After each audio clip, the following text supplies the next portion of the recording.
Di konten ini, kalian akan memahami bahwa kesadaran rohani juga belum merupakan tingkat kesadaran yang tertinggi. Bahkan, kebahagiaan yang ia ciptakan itu tak akan bisa tertandingi oleh kenikmatan-kenikmatan yang duniawi. Itu sangat berpengaruh terhadap energi kolektif terkait keberlangsungan kehidupan. Juga memiliki pengetahuan yang transendental, yaitu dan wawasan semacam inilah yang merupakan kebijaksanaan transformatif yang cenderung menginspirasi, karena kesadaran rohani itu akan seseorang alami hanya bila ia dan mengalami kesadaran murni.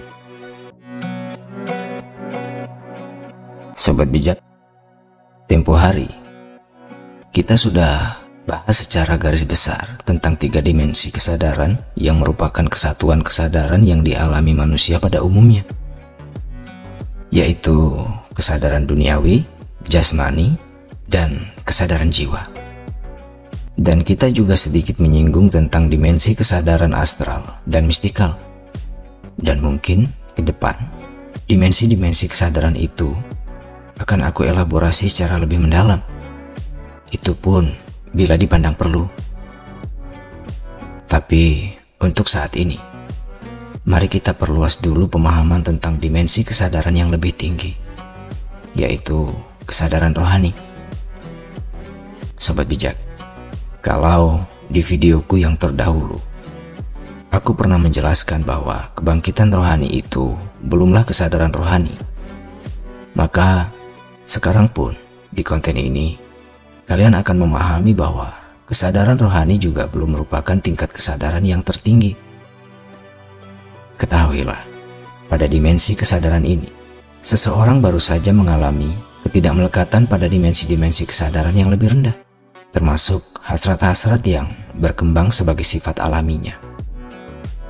Tapi bukan berarti ia tidak bisa terlibat atau tidak memiliki kemampuan untuk menikmati objek-objek hasrat jiwa dan raga itu. Hanya saja, orang yang telah mengalami kesadaran rohani sudah tak kompulsif lagi terhadap hasrat-hasratnya.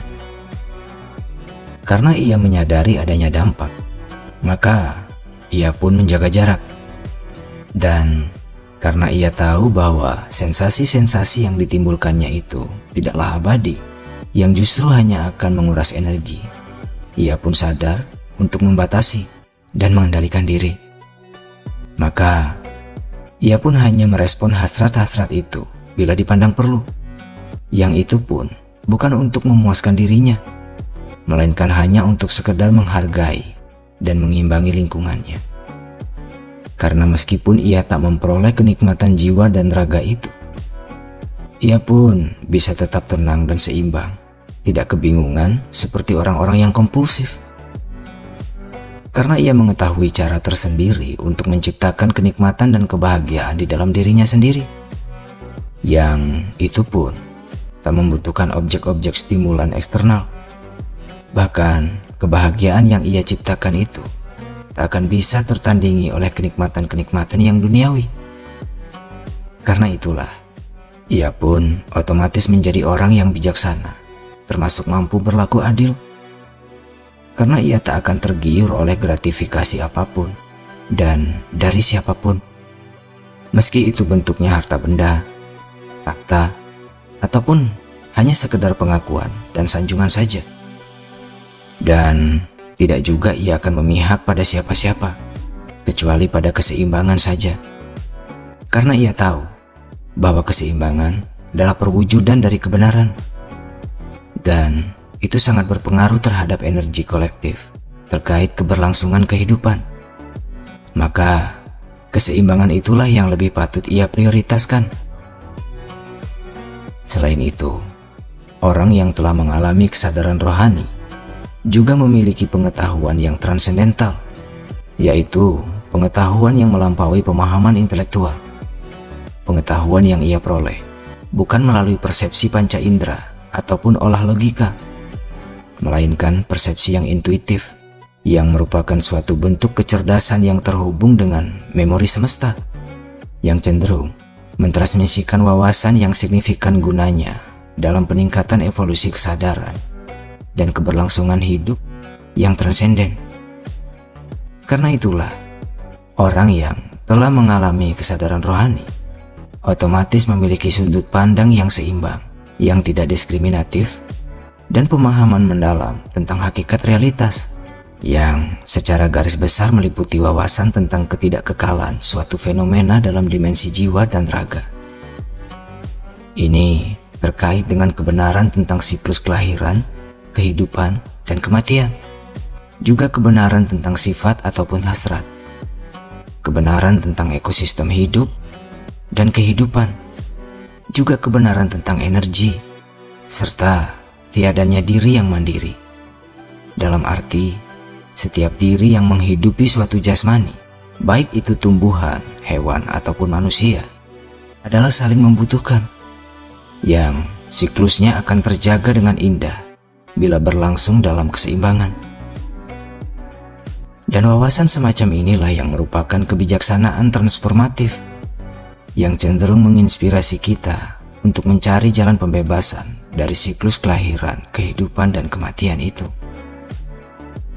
Sobat bijak, meskipun di luar sana banyak sekali lontar dan kitab, juga orang-orang bijak yang menjelaskan hal serupa dengan apa yang aku paparkan ini.